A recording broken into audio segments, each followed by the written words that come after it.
Welcome to nine vibes. ఈరోజు మనతో ప్రముఖ motivational speaker, author, personality development trainer, faculty at Malla Reddy university, also cofounder at star life global training private limited Dasara Veerreddy garu ఈరోజు మనతో ఉన్నారు. ఆయనకి సమాజం పట్ల ఉన్న అభిప్రాయం, అల్టిమేట్ గోల్, ఆయన లైఫ్లో ఏంటి అండ్ ఇన్ని డిఫరెంట్ ఫీల్డ్స్లో ఆయన సక్సెస్ఫుల్గా రాణించడానికి కారణం ఏంటి, ఆయనకి ఇన్స్పిరేషన్ ఎవరు అనే విషయాలు ఆయన ద్వారానే తెలుసుకుందాం. హాయ్ అండి, నమస్కారం సార్. మీరు ఒక ఫ్యాకల్టీగా పనిచేస్తూ ప్రముఖ మోటివేషనల్ స్పీకర్గా ఎదిగిన మీ జర్నీ గురించి ఏమైనా చెప్పగలరా? ఖచ్చితంగా అండి. ఇప్పుడు నేను ప్రజెంట్ మల్లారెడ్డి యూనివర్సిటీలో ఒక ఫ్యాకల్టీగా వర్క్ చేస్తున్నాను. నాకున్న ప్యాషన్ ఏంటంటే నేను సమాజాన్ని ఏ విధంగా ఇన్ఫ్లుయెన్స్ చేయొచ్చు. నాకనే కాదు, చాలామంది ఫ్యాకల్టీస్కి, చాలామంది ప్రొఫెసర్స్కి మేము కూడా సమాజాన్ని ఇన్ఫ్లుయెన్స్ చేసే విధంగా ఉండాలి అని ఒక కోరిక, ఒక కళ ఉంటుంది. కానీ అందులో కొంతమంది వెనుక అడుగు వేస్తూ ఉంటారు. సో నేను ఒక ఫార్వర్డ్ స్టెప్ తీసుకొని నేను యాజ్ ఎ ఫ్యాకల్టీగా ఉంటూనే మోటివేషన్ క్లాసెస్ అనేది ఇవ్వడం జరిగింది. Vivekananda institute of human excellence ఖమ్మంలో సెషన్స్ తీసుకోవడం జరిగింది, సెమినార్స్ కండక్ట్ చేయడం జరిగింది. మంచి బ్రహ్మకుమారీస్ వాళ్ళ programmes, ignite the youth for glorious India, తర్వాత ఆధ్యాత్మిక ప్రసంగాలు కూడా విశాఖ సంస్కృతి వాళ్ళ సహకారంతో, బ్రహ్మకుమారీస్ వాళ్ళ సహకారంతో నిర్వహించడం అనేది జరిగింది.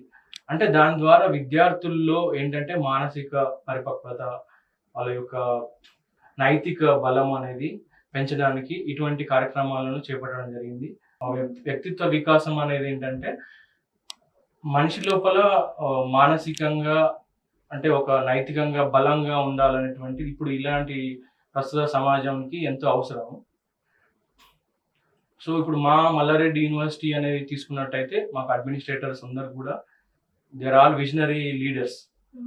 Vice chancellor VSK Reddy sir కావచ్చు, డీన్ సార్ కావచ్చు, మా dean sir Ravindra sir, Kasa Ravindra sir, and ఇంకా for example Harikrishna Kamath associate dean sir, మా హెడ్ ఆఫ్ ద డిపార్ట్మెంట్ ఎవరైతే ఉన్నారో నవీన్ కుమార్ సార్.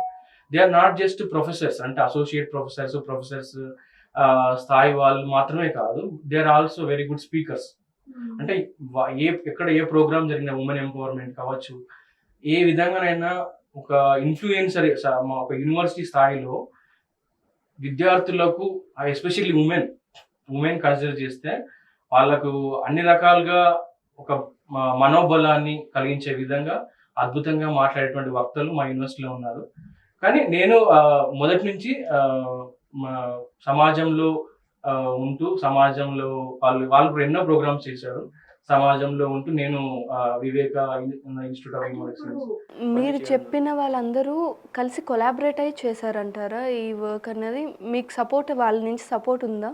అంటే నేను మల్లారెడ్డి యూనివర్సిటీ రాకముందు నుంచి నేను మోటివేషనల్ స్పీకర్గా ఉన్నాను. మల్లారెడ్డి యూనివర్సిటీకి వచ్చిన తర్వాత వాళ్ళని చూశాను. వాళ్ళు అద్భుతమైన స్పీకర్స్గా నేను గుర్తించాను. వాళ్ళు సమాజానికి వాళ్ళు ఎంతవరకు చేయగలుగుతారో వాళ్ళు కూడా యాజ్ అడ్మినిస్ట్రేటర్గా ఉంటూ వాళ్ళు చేస్తున్నారు. సో వాళ్ళు ఒకవేళ కనుక వాళ్ళు నా యొక్క టాలెంట్ కనుక గుర్తించి, ఈ అబ్బాయిలో మంచి మోటివేషనల్ టాలెంట్ ఉంది, మన యూనివర్సిటీకి ఇంకా ఎక్కువ మోటివేషనల్ ప్రోగ్రామ్స్ చేయడానికి ఈ అబ్బాయి హెల్ప్ తీసుకోవచ్చు లేకుంటే అని వాళ్ళు కనుక అనుకున్నట్టయితే definitely I'm ready to come forward and take motivational seminars in full fledged way. Not only అంటే మెంటరింగ్ స్టూడెంట్స్ లేకుంటే ఒక క్లాస్ రూమ్ లెవెల్లో కాకుండా యూనివర్సిటీ స్థాయిలో స్టూడెంట్స్ అందరికి కూడా, మల్లారెడ్డి యూనివర్సిటీ స్టూడెంట్స్ అందరికీ ఫుల్ ఫ్లెడ్జ్డ్గా సెమినార్స్ తీసుకోవడానికి నేను అది వాళ్ళ యొక్క విల్లింగ్ కోసం నేను వెయిట్ చేస్తున్నాను. నేను ప్రెసెంట్ యాజ్ అ ఫ్యాకల్టీగా ఉన్నాను, బట్ వాళ్ళు if they recognise my talent, I'm doing something outside, వాళ్ళు అలా గుర్తించి నాకు ప్రోత్సాహం అందించినట్టు డెఫినెట్ గా మల్లారెడ్డి యూనివర్సిటీలో ఫుల్ ఫ్లెడ్జ్ మోటివేషనల్ స్పీకర్ కావడానికి నాకు ఎలాంటి అభ్యంతరం లేదు. సో మీరు ఇప్పుడు మోటివేషనల్ స్పీకర్గా వర్క్ చేస్తున్నారు, అదైతే సడన్గా వచ్చే ఫీలింగ్ అయితే కాదు ఆ భావన. సో వెరీ యంగ్ ఏజ్ నుంచి మీకు ఆ ఫీలింగ్ అన్నది ఉండాలి. సో ఆ ఏజ్లో మీ ఇన్స్పిరేషన్ ఎవరు మాటలకి మీరు ఎక్కువ మోటివేట్ అయ్యేవారు? మీరు చాలా మంచి క్వశ్చన్ అండి మీరు అడిగింది. ఎందుకంటే ప్రతి ఒక్క మనిషికి మోటివేషన్ కావడానికి సీడ్ అనేది బాల్యంలోనే పడుతుంది. అంటే ఒక మోటివేషన్ స్పీకర్ కావాలన్నా, పర్సనల్ డెవలప్మెంట్ ట్రైనర్గా ఎదగాలన్నా కానీ, అంటే నేను యాజ్ ఎ స్టూడెంట్గా ఉన్నప్పటి నుంచి when I was a student, when I was 6th class student, అప్పటి నుంచి నాకు ప్రతి సందర్భంలో కూడా ఎలాంటి సందర్భంలో అయినా ఒక మంచి వక్తగా ఉండాలి. అంటే నేను ఎదుటి వాళ్ళ ఆలోచన విధానాన్ని నేను ఇన్ఫ్లుయెన్స్ చేసే విధంగా నేను ఉండాలి. I must be an influencer అనే విధానంలో నేను ఈవెన్ స్కూల్ లెవెల్లో కానీ, కాలేజ్ లెవెల్లో కానీ ప్రతి ఒక్క ఈవెంట్లో, ప్రతి ఒక్క సందర్భంలో నేను స్పీచ్లు ఇచ్చిన సందర్భాలు అనేకం ఉన్నాయండి. సో దాని ద్వారా ఏమైందంటే నాకు ఈ విధంగా వేరే వాళ్ళకు మనం ఇన్స్పైర్ చేయొచ్చు అనేటువంటి ఒక థాట్ మైండ్లో ఉండిపోయింది అన్నమాట. సో నేను ఒక ఎంప్లాయీగా ఉంటూ కూడా ఇవి చేయొచ్చు. ఒక ఎంప్లాయీ ఆర్గనైజేషన్ వల్ల సపోర్ట్ ఉంటే మనం ఆర్గనైజేషన్కి ఒక ఎంప్లాయీ, ఎందుకంటే యాక్చువల్లీ నా విజన్ ఏంటంటే, నా డ్రీమ్ ఏంటంటే ప్రతి ఒక్క ఫ్యాకల్టీ, ప్రతి ఒక్క professor should be A speaker. ఎందుకంటే స్పీకర్గా ఉన్నప్పుడే ఎదుటి వాళ్ళ జీవితాన్ని మౌల్డ్ చేయడానికి అవకాశం ఉంటుంది. సో అలాంటి విజనరీ లీడర్షిప్ ఉన్న మల్లారెడ్డి యూనివర్సిటీలో ప్రతి ఒక్క ఫ్యాకల్టీ కూడా ఆ విధంగానే ఉండాలి. ఆ విధంగానే ప్రతి ఒక్క స్టూడెంట్ను కూడా మౌల్డ్ చేసే కెపాసిటీ, అంటే ఓన్లీ టీచ్ చేయడం అనేది విద్య కాదు అనే ఒక విజన్ అనేది నాకైతే ఉంది. అంటే నేను ఇక్కడ వర్క్ చేస్తున్నాను కాబట్టి యాజ్ ఏ ఎంప్లాయీగా నాకు ఈ విజన్ ఉంది. బట్ యాజ్ ఏ అడ్మినిస్ట్రేటర్గా, యాజ్ ఏ మేనేజ్మెంట్గా వాళ్ళకు ఎలాంటి విజన్ ఉంది అనేది నేను ఇంకా చూడాలి. అంటే ఎలా వాళ్ళు, but presently Malla Reddy university is placement wise, infrastructure wise అన్ని రకాలుగా కూడా వాళ్ళు స్టూడెంట్స్కి ఫెసిలిటీస్ వైజ్ అన్ని రకాలు కూడా చాలా అద్భుతంగా స్టూడెంట్స్కి అందిస్తున్నారండి. మీరు ఇప్పుడు ఒక మోటివేషనల్ స్పీకర్గా పనిచేస్తున్నారు. మీకున్న విజన్ ఏంటి సమాజం కోసం, అండ్ ఆ విజన్ గురించి మీరేమైనా ఆలోచిస్తున్నారా? ఏం చేయబోతున్నారు? మోటివేషనల్ స్పీకర్స్ అంటే ఎక్కువ మంది మోటివేషనల్ స్పీకర్స్ వాళ్ళ గురించి ఆలోచించుకొని మోటివేషనల్ స్పీకర్స్ కాదు. ఫస్ట్ థింగ్, వాళ్ళు ఎప్పుడైనా ఎదుటి వాళ్ళ గురించి ఆలోచించే వాళ్ళే మోటివేషనల్ స్పీకర్స్ అవుతారు. అది ఫండమెంటల్. అంటే వాళ్ళ స్వార్థం కాకుండా ఇతరుల మేలు చేయాలి అనే ఒక ఆలోచన ఉన్న వాళ్ళు మోటివేషనల్ స్పీకర్గా ఉంటారు. సో అలాంటి వ్యక్తులు ఎవరైతే ఉన్నారో వాళ్ళు సమాజం గురించి, వాళ్ళలాగానే అలాంటి మోటివేషన్ స్పీకర్ నేను కూడా ఉన్నాను కాబట్టి సమాజం గురించి, దేశం గురించి, అంటే బేసిక్గా ఆలోచించింది ఏంటంటే ప్రతి ఒక్క మన దేశంలో ఇప్పుడు ప్రతి ఒక్క దేశంలో మన ప్రధానమంత్రి గారు ఉన్నారు. ఆయన ఒక విజన్ తోని వ్యసనముక్త భారత్ అన్నారు ఫర్ ఎగ్జాంపుల్. అంటే వ్యసనాలు లేనటువంటి దేశంగా భారతదేశం ఉండాలి. వ్యసనాలు అంటే చిన్న వ్యసనం నుంచి ఈవెన్ ఆల్కహాల్ నుంచి డ్రగ్స్ వరకు అన్ని ఒకటని కాదు. అట్లా అది ఒక దేశ నాయకుడిగా ఆయన ఒక విజన్ ఉంది. అదే విధంగా మనము ఇప్పుడు ఈ యాజ్ ఎ మోటివేషన్ స్పీకర్గా నా విజన్ కూడా, అంటే నేను అనుకున్న విజన్ కూడా సేమ్ విజన్. అంటే భారతదేశంలో అడిక్షన్స్ అనేవి ఉండకూడదు. అంటే ప్రతి ఒక్కరికి కూడా గ్రేట్ హ్యాబిట్స్ కల్టివేట్ చేసుకోవాలంటే గొప్ప అలవాట్లు ఉండాలి. గొప్ప అలవాట్లు ఉండాలంటే ఎడ్యుకేషన్ సిస్టంలో ఎలాంటి రిఫార్మేషన్ తీసుకురావాలి. ఇప్పుడు గొప్ప అలవాట్లనే ప్రధానమంత్రి అనుకుంటాం, లేకుంటే ముఖ్యమంత్రి అనుకుంటున్నాం, లేకుంటే ఇంకొక ఎవరు అనుకున్నా కానీ అవి రావాల్సింది ఎక్కడి నుంచి? ఫండమెంటల్గా ఎడ్యుకేషన్ సిస్టమ్ నుంచి. ఆ ఎడ్యుకేషన్ సిస్టంలో ఉండే వాళ్ళు ఎవరైతే ఉంటారో వాళ్ళు మంచి స్పీకర్గా, మంచి ట్రైనర్గా, అంటే ఓన్లీ చదువు కాకుండా ఒత్తిడి లేని విద్యను ఇస్తూ ప్లస్ ఇవన్నీ కూడా అంటే ఒక విజన్తోని స్టూడెంట్స్ని మౌల్డ్ చేయాలి, స్టూడెంట్స్ వ్యక్తిత్వాన్ని మౌల్డ్ చేయాలన్నటువంటి ఒక విజనరీ ఫ్యాకల్టీ ఉంటారో అప్పుడే ఒక మంచి గ్రేట్ హ్యాబిట్స్ ఉన్నటువంటి, ఎలాంటి చెడు అలవాట్లు లేని, ఎలాంటి వ్యసనాలు లేనటువంటి ఒక దేశాన్ని రూపొందించడం అనేది పాసిబుల్ అవుతుంది. సో అది నా విజన్. అలాంటి విజన్ అయితే నాకు ఉంది. దానికోసం నేనైతే ప్రజెంట్ మా యూనివర్సిటీ లెవెల్లో నేనేం చేయగలతో అది చేస్తున్నాను. And more over I have registered startup also, star life global training అని. ఆ స్టార్ట్అప్ తోని ఏంటంటే పాసిబుల్ అయినప్పుడు ఎంత ఇయర్లీ ఎన్ని పాసిబిలిటీ అన్ని సెమినార్స్ అనేవి తీసుకోవడం జరుగుతుంది. What ever possible for me, 10 possible అయితే 8 పాసిబుల్ అయితే ఆ సెమినార్స్లలో ఏంటంటే ముఖ్యంగా యువతకి ఏంటంటే వాళ్ళు ఏ విధంగా సెల్ఫ్ కంట్రోల్ అనేది, ఏ విధంగా సెల్ఫ్ డిసిప్లిన్ అనేది, ఏ విధంగా రావాలి, గ్రేట్ హ్యాబిట్స్ అనేది. గ్రేట్ హ్యాబిట్స్ రీసెంట్గా ఫ్రీ గురుకుల్ ఫౌండేషన్, చాలా మంచి organisation, NGO free Gurukul foundation అని, రాజా రమేష్ రెడ్డి గారు అని మా ఫౌండర్ అనమాట. ఆయన అద్భుతమైన విజన్. వాళ్ళ ఆధ్వర్యంలో కూడా నేను పేరెంట్స్కి కూడా క్లాసెస్ తీసుకోవడం జరిగింది ఆన్లైన్లో. అందులో గ్రేట్ హ్యాబిట్స్ అంటే పిల్లలను మౌల్డ్ చేయడంలో తల్లిదండ్రుల పాత్ర. అంటే ఇప్పుడు వాళ్ళకి నేను మెయిన్గా చెప్పింది ఏంటంటే ఓన్లీ ఎడ్యుకేషన్ సిస్టమ్ మీద కాకుండా మీ బాధ్యత ఉంది. పిల్లల సంస్కారవంతులుగా, విజేతలుగా, గొప్ప వాళ్ళుగా తీర్చిదిద్దాలంటే తల్లిదండ్రుల పాత్ర ఉంది. దాన్ని మీరు మర్చిపోకండి, అది మీరు ఫుల్ఫిల్ చేయండి అనేది నేను తల్లిదండ్రులకు ఒకసారి రిమైండ్ చేశాను అనమాట. యాక్చువల్లీ మీకు ఈ విజన్ ఉంది కదా, ఏదైతే బ్యాడ్ హ్యాబిట్స్, ఈ వ్యసనాలు అన్నవి రాకూడదు మనిషిలోకి అని. దీనికి రూట్ కాజ్ ఏమైనా ఉందా మీ స్టోరీలో మాకు చెప్పనిది? అంటే రూట్ కాజ్ ఏంటంటే మెయిన్ రూట్ కాజ్ ఒకటే అండి. అంటే నేను ఎడ్యుకేషన్ సిస్టంలో చదువుకున్నాను. నేను అప్పుడు కొన్ని ప్రాబ్లమ్స్ ఫేస్ చేస్తూ ఉంటాను. ఎవరైనా సరే అందరూ ఎడ్యుకేషన్ సిస్టంలో వచ్చినప్పుడు ప్రతి ఒక్కరికి అంటే ఏదో స్ట్రెస్ కావచ్చు, లేకుంటే చాలా మంది they go into negative roots లో వెళ్ళిపోతారు. మన ఫ్రెండ్స్ మంచిగా సక్సెస్ అయ్యే అవకాశం, చదువు వస్తుంది కానీ వాళ్ళకి చెడు ఏదో ఒక చెడు అలవాటు ఉంటుంది. అంటే విపరీతమైన వ్యసనాలు ఉంటాయి. దానివల్ల ఏంటంటే మన కళ్ళ ముందట మంచిగా ఇతను సక్సెస్ అవుతాడు అనుకున్న పర్సన్స్ కూడా ఫెయిల్ అయిన వాళ్ళు ఉంటారు. సో అంటే వాళ్ళు foundation only marks ranks foundation build చేస్తున్నారు కానీ వాళ్ళకి సక్సెస్ కావాల్సినటువంటి హ్యాబిట్స్ ఇవ్వట్లేదు. అంటే ఇంకా ఎక్కువ ఇప్పుడు సక్సెస్ కావాల్సిన హ్యాబిట్స్, గ్రేట్ హ్యాబిట్స్ ఉంటే ఇంకా ఫాస్ట్ సక్సెస్ అయ్యే అవకాశం ఉంటుంది కదా. ఓన్లీ చదువు ఒక్కటే కాకుండా చదువు ఒక్కటే నేర్పడం అనేది విద్యా సంస్థల బాధ్యత కాదు అనేది నేను ప్రతిసారి చెప్తున్నాను. ఇప్పుడనే కాదు, మీరు చదువు కాకుండా కనీసం కాలేజ్కి ఒక్క మోటివేషనల్ స్పీకర్ లేడండి. కనీసం సంవత్సరానికి ఒక 2 మోటివేషన్ సెషన్ జరిగితే అది చాలా గ్రేట్. అది కూడా తూతూ మంత్రం అయితే స్టూడెంట్స్ ఎవరి లోపల కూడా చేంజ్ అనేది రాదు. అంటే కోట్లాది రూపాయలు వెచ్చించి వీళ్ళు వ్యాపార పెట్టుబడిదారులు ఎవరైతే ఉన్నారో వాళ్ళు వ్యాపార సంస్థలు విద్యను వ్యాపారంగా చేసి ఆల్రెడీ, అలాంటప్పుడు కనీసం ఒక సోషల్ రెస్పాన్సిబిలిటీ స్టూడెంట్కి ఒక మోటివేషన్ ఇవ్వడం అనేది, అంటే ఒక అభిరుచితం కలిగించాలి, ఒక మోటివేషన్ చేయాలనేది ఎందుకు లేదు. నేను మొదటి నుంచి ఏం చెప్తున్నా అంటే ఒక మోటివేషన్ స్పీకర్గా, ఒక ఎంప్లాయీగా నేనే ఇంత చేయగలిగినప్పుడు, నేనే సమాజాన్ని ఇన్ఫ్లుయెన్స్ చేయాలని నేను అనుకున్నప్పుడు, ఒక ఇన్వెస్టర్గా ఒక ఎంటర్ప్రినర్గా ఉన్నప్పుడు మీరెంత చేయగలుగుతారు. సో కాబట్టి మీరు ఇంకా పెద్ద లెవెల్లో ఉన్నవారు, మీరు ఇంకా మంచి లెవెల్లో సమాజాన్ని ఇన్ఫ్లుయెన్స్ చేయడానికి మీకు ఎక్కువ అవకాశం ఉంటుంది. కాబట్టి సమాజం దృష్టిలో కూడా మీరు ఒక మంచి వాళ్ళుగా గొప్ప వాళ్ళుగా ఉంటారు అనేది నేను ప్రతిసారి చెప్తున్నాను. ఎవరికైనా నేను చైర్మన్స్ కలిసినా ఎవరిని కలిసినా కానీ I always remind them to have a motivation, at least ఒక మోటివేషన్ స్పీకర్ అండి. వన్స్ ఇన్ ఇయర్ అయినా వాళ్ళకి ఒకసారి, వన్స్ ఇన్ ఏ మంత్ ఒకసారి అయినా వాళ్ళకి మోటివేషనల్ స్పీకర్ ఒక్క పాయింట్ కాకపోతే ఒక పాయింట్ అయినా వాళ్ళకి టచ్ అవ్వచ్చు యాజ్ ఎ స్టూడెంట్ గా. మీరు ఆధ్యాత్మిక రంగంలో ఒక ఎంటర్‌ప్రెన్యూర్ గా ఎంటర్ అవ్వడానికి ఎంత పాసిబిలిటీ ఉంది? యాక్చువల్లీ నేను ఇప్పుడు సమాజాన్ని ప్రభావితం చేసే, పాజిటివ్గా ప్రభావితం చేసే రంగాలు 2 అండి. అంటే ఎదుటి వాళ్ళ వ్యక్తిత్వాన్ని తీర్చిదిద్దే, నైతిక విలువలు పెంపొందించేటి, తర్వాత మనిషి యొక్క సమగ్ర వికాసం అనేది 2 రంగాల వల్ల వస్తుంది ముఖ్యంగా. అంటే మనిషి ఆధ్యాత్మిక అభివృద్ధి అనండి, నైతిక అభివృద్ధి అనండి. అది ఒకటి వ్యక్తిత్వ వికాస రంగము, రెండోది ఆధ్యాత్మిక రంగం. 2 కలిసే ఉంటాయి చాలా మంది.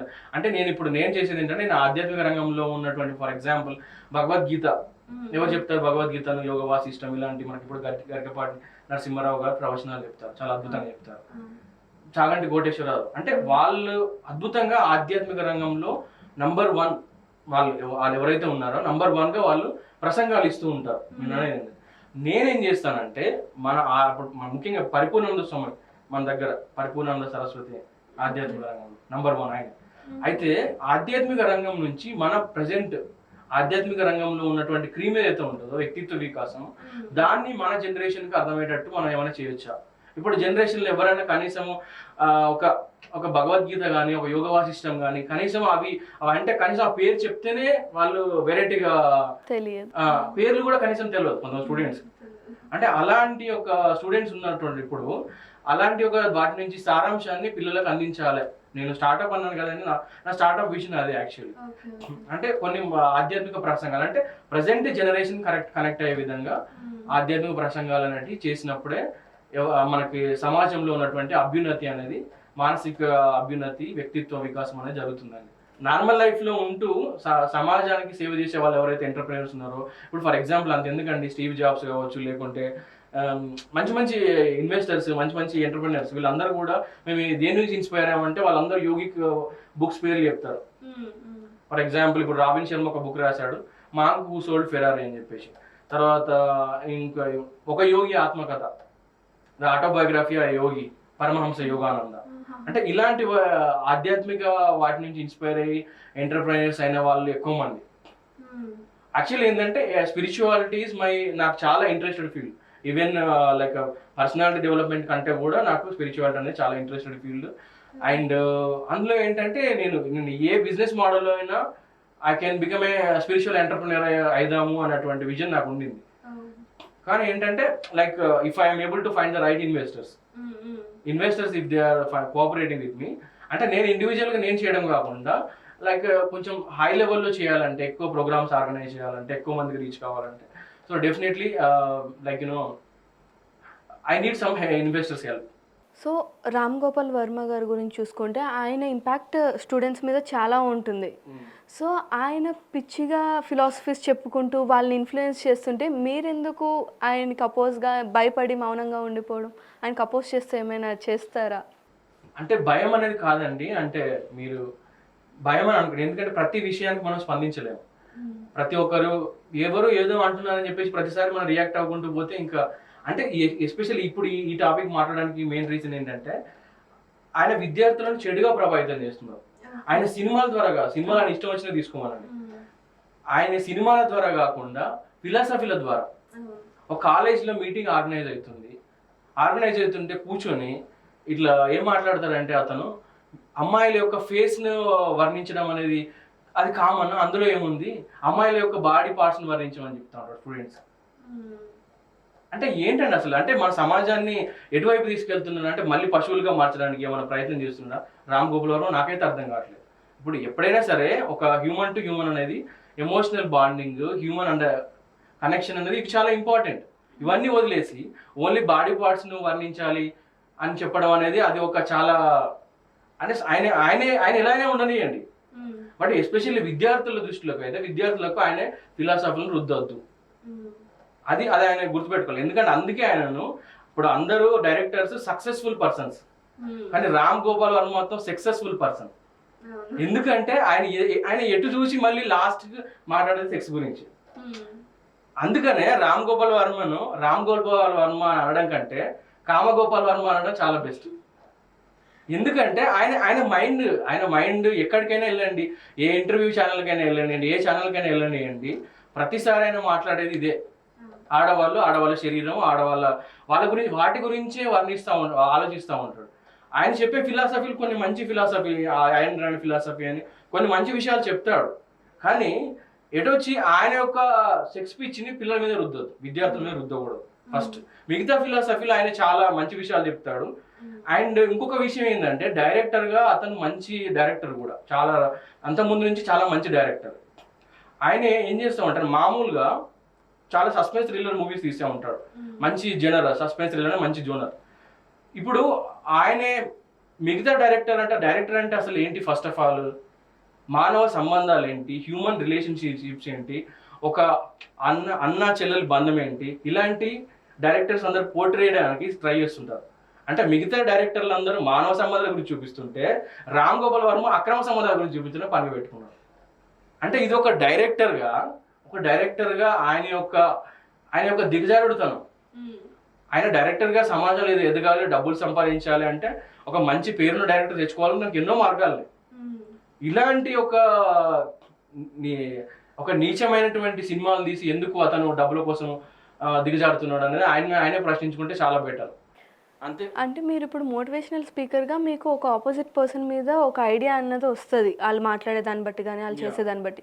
సో రామ్ గోపాల్ వర్మ గారి మీద, ఆయన పర్సనాలిటీ మీద మీ జడ్జ్మెంట్ ఏంటి? అసలు మీరు ఏం చెప్పగలరు? అలాంటి ఒక పర్సన్ అంటే దేనికి చేస్తున్నారంటారు ఇదంతా?